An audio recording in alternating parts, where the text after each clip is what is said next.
our own guy, John McMullen, there as well, as he always is, and joins us at this time to give us the latest in all things Philadelphia Eagles. John, happy Thursday to you, sir. Yeah, happy Thursday, Pete. Happy veteran first day of training camp day. How's that? So the practice a little later today. I don't know if that had to do with the veterans or not, or the way the schedule of meetings went. You know, the other days were a little early in the morning, today a little bit more in the afternoon. But I do know, because my social media feed was blowing up, that Jordan Matthews' knee must be fine. He was out there fielding punts. Yeah, he was fielding punts. He was a full go at practice. That knee tendonitis, there was a little miscommunication between the coaching staff and Jordan and the training staff. At least that's the way Jordan tried to portray it after practice. But the intimation that he's not happy about his lame duck status, he's going into the final year of his rookie deal, and would have liked an extension. Hey, it's probably weighing on his mind, but Jordan said today that's not him. He never thought about holding out or anything of that nature. And I believe him from that perspective. It's just not his personality to do that. But while you say that part of it, you do also have to understand he is not happy, because he understands how the Eagles do business, and generally Howie Roseman identifies core young players and extends them early.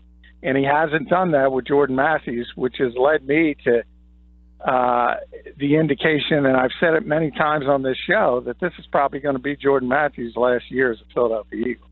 Yeah, John McMullen with us. You said before, John, that if there was a list of great talkers on the team, that he'd be high atop that list, but that may not mean necessarily that the Eagles hold him in high favor. And I know you've thrown out the scenario before that perhaps they could use Jordan Matthews as trade bait to then bring back a corner, since they're so weak in their secondary help. But you didn't see any, was this a guy putting on a brave face today and still doing this talking, or is this a guy in denial, or is this a guy that thinks he's still going to be here? What were the faces of Jordan Matthews today when you spoke to him? I think Jordan's a really smart guy, and he realizes what it means that the Eagles haven't extended him. He understands that. And he understands that he had to go through sort of the first day ringer. He did spend a lot of time on the jugs machine after practice, though. But there was still about 30 of us waiting for him to come off the field. So he wasn't going to get past that part of it. And now that he has, it'll slowly move on. But yeah, I think he's fully aware of what his status means. And it's a weird status, because I think he's still part of the Eagles' plans for this season, and he's an impactful part of their plans. But it's almost strange that he's not a part of their long-term plans, because I don't think they like his style of play. John McMullen, you talk about long-term plans. Now, I was off yesterday as that news came down about Alan Barber and Marcus Smith, and I didn't fully hear your take on that, other than the fact that I know that at first it looked like they had released Alan Barber, but then they were able to get something for him. What was your takeaway from those two moves the day before camp?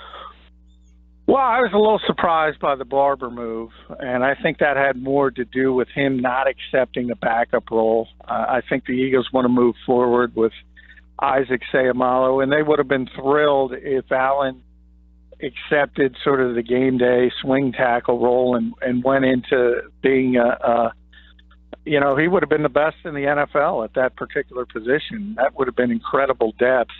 But after last season, he believes he should be a starter. He's probably right, to be honest. And the Eagles originally announced they released him, and then they were able, before to file the paperwork, they were able to get something for him, a conditional pick from Denver in, I believe, 2019. And the Broncos are just in a situation where they need offensive line help, and they didn't want to deal with the open market, because they understand that Allen probably would have had quite a few suitors. So by giving up an asset, they don't have to deal with that, the Broncos, and they get a pretty good offensive lineman. And now the Eagles have to make do, and we talk about their depth on the interior. That's real. But outside now, it's Dylan Gordon and Big V, Vaitai, You can try the first name. I'll leave that for you, Pete. Those are the backup tackles now. And neither Gordon has been strictly a left tackle. He's not played right tackle. Vaitai's been strictly a right tackle. He's not played left tackle. Well, one of them has to start cross-training because if you're forced into action, you generally can only dress 8 offensive linemen. Some teams only dress 7 on game day. So you have to be able to play both tackle positions if you're going to dress. Hey, John, Nick Kosker, thanks for joining us. Sticking with the offensive line, what do you make of Isaac Seumalo being named the starter right before training camp and in light of the Allen Barber news? And how do you really think he's adjusting to his new role, knowing that he is the starter moving forward and there's going to be a little extra pressure on him moving forward in the preseason? Yeah, Isaac talked after practice today as well because Frank Reich was actually the one who let the cat out of the bag and said he was going to be the starter, and then 2 hours later Allen was cut and then traded, the first guy to be cut and then traded. But he's been well aware that he's going to be the starter. I mean, this team made it clear to him in the offseason that they expected him to nail down and win that job.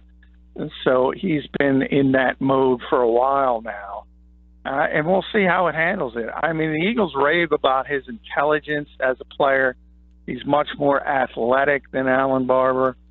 So this will probably work out really well down the road in a year or two. But for this season, I said right now as we speak today, Allen Barber is a better football player than Isaac Seumalo. But that's sort of the juggling you always have to do with football teams. You have to weigh right now with the future, and they kind of understood that Allen was gone after this season no matter what happened, and Isaac's going to be there for years and years and years, hopefully.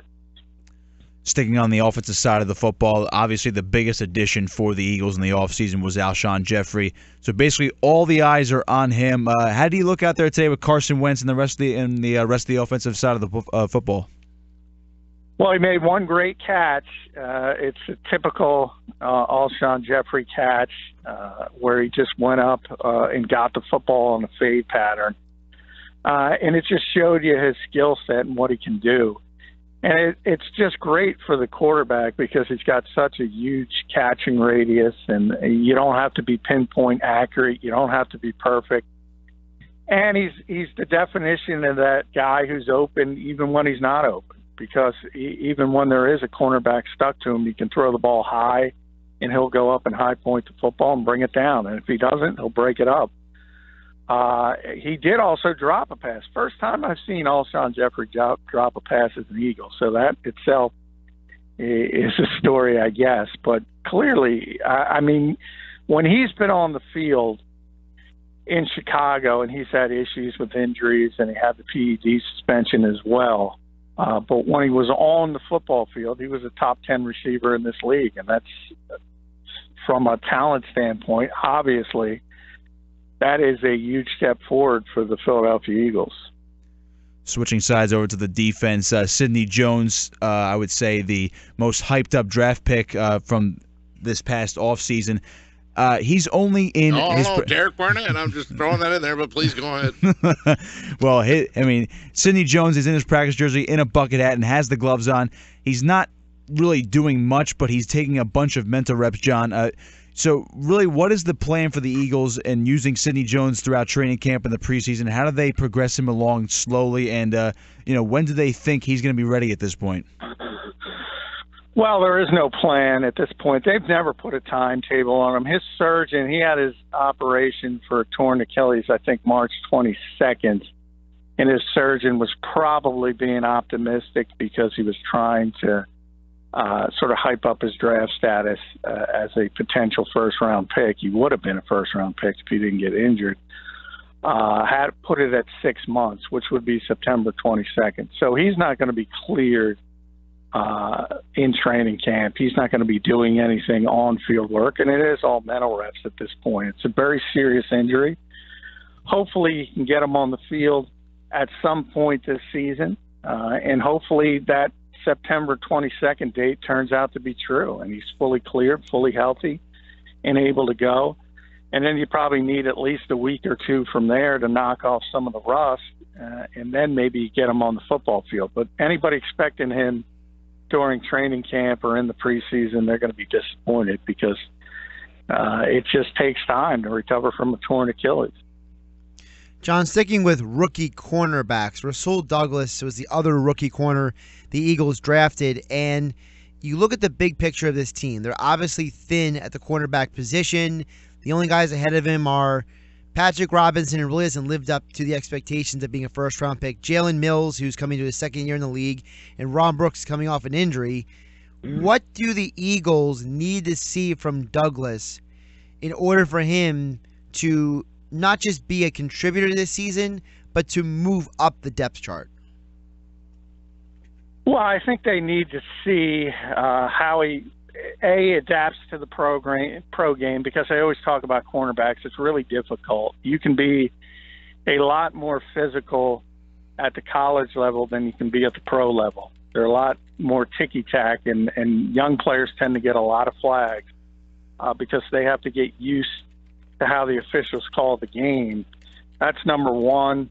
And from a skill standpoint, they have to see if he has the speed to at least, not be embarrassed on the field, because that's the one thing you look at. Rasul Douglas obviously has the size, the length you'd look for in a corner today. He's got tremendous ball skills. Generally, people play cornerback in this league. They're all great athletes, but they get shifted to cornerback because they can't catch the football. And Rasul has tremendous ball skills. So from that standpoint, he's ahead of the curve, but he's a 4.5, 4.6 guy, and that concerns you. The positive development is Ron Brooks is back, and Ron looks healthy, and Ron was on the first-team defense as the slot corner. So that gives the Eagles a little bit more depth, and if he's not ready to go by week one, they don't have to push him on the field. And it looked like in the offseason for a while, they were going to have to push Rasul Douglas on the field week one, whether he was ready or not. So with John McMullen on 97.3 ESPN.com, Eagles insider and also NFL columnist for FanRag Sports. You can follow him on Twitter at JFMcMullen.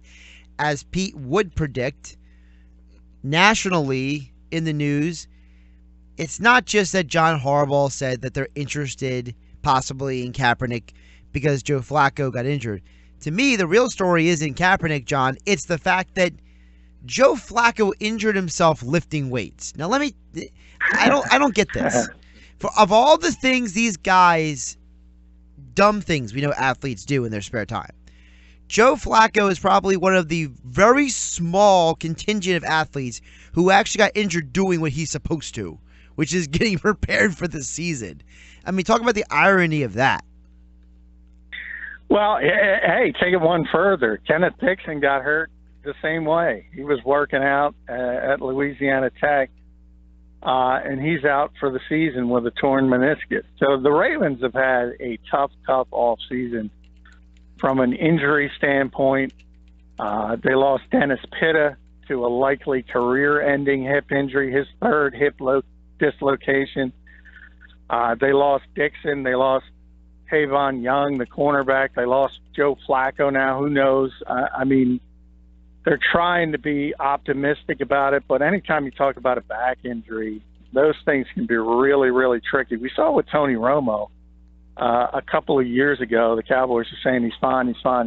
One hit, he's done. He's gone for virtually the entire season. So those things are always, you have to be worried about them. And Ryan Mallett is the backup quarterback for the Baltimore Ravens. So I've been talking the entire offseason. This is exactly the type of scenario Colin Kaepernick should be waiting for if he wanted to be a starter in this league. He's waiting for an injury and somebody to get desperate, and they might pick up the phone. But we still don't know if he wants to play. We really don't. There's been claims from third-party people that he wants to play. John Lynch has claimed that in San Francisco. Dr. Harry Edwards has claimed that. A lot of people around Kaepernick have claimed it, but he hasn't. So first we have to get over that hurdle, and then Baltimore has to make the decision. If they bring in Colin Kaepernick, they're going to have to change their entire offense. Marty Morningwig is going to have to strip it completely down, take everything they did with Joe Flacco and completely morph it. And we'll see if it works out. But there's at least an opportunity that they would certainly kick the tires on it. And the irony is that it was Kaepernick and Flacco in the Super Bowl just a few years ago. So, it's amazing how far both quarterbacks and both teams have come, considering that this was a Super Bowl matchup, but now you may have Kaepernick in a Ravens uniform.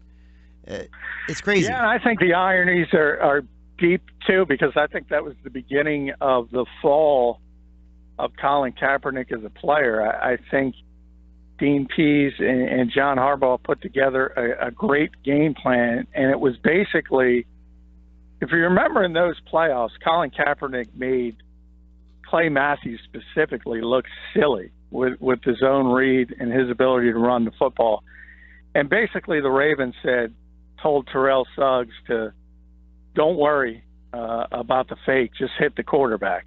And that's what he did, and the 49ers got spooked. And I think that started sort of the downfall of Colin Kaepernick as a player. John McMullen with us. We'll wrap up, John, with one more national question. This is from Ian Rappaport tweeting out that the Steelers had their conditioning run at 4 o'clock, right when we were getting you on the line here. And what a shock. Running back Le'Veon Bell, nowhere to be found, expected to be away from camp several weeks. So what signal is Mr. Bell sending the Steelers? Yeah, I mean, Le'Veon obviously wanted a long-term deal, and he plays a position, unfortunately, that's been devalued in the NFL. So his kind of argument in his camp is that he should be paid sort of like a top running back and a top receiver because he's so good at catching the football. But that's a tough argument to make. Ultimately, he would be the top paid running back in football. That's probably where he deserves to be. But the position as a whole, as I said, people looking for numbers of $15 million, it's just not going to happen. It's not going to happen in today's NFL environment. And I don't think Le'Veon's going to walk away from the game. So ultimately, he'll come in, he'll make a lot of money, and we'll see under the franchise tag, and we'll see how things work from there. He's John McMullen. He's our 97.3 ESPN Eagles insider. He's also a national columnist for FanRag Sports.com. Eagles training camp continues tomorrow. That's day number 5. Back to an early morning practice schedule. 8:15 in the morning is the practice. So good luck setting that alarm clock, buddy. Jim Schwartz might be able to wake you up afterwards. And he'll probably be the one guy to wake me up. The scaling back, the afternoon practice and then the morning practice. I think the Eagles are trying to wear us down, the reporters. They think you'll go away. Like, we'll just keep moving these times around and they'll just disappear. I don't think it works that way. Of course, that first open practice is Saturday, one of 2 open practices. That's Saturday at Lincoln Financial Field. But for all your Eagles coverage, just check it out right here with John McMullen each day at this time at 4:05, or check him out on our website, 973ESPN.com. Thanks so much.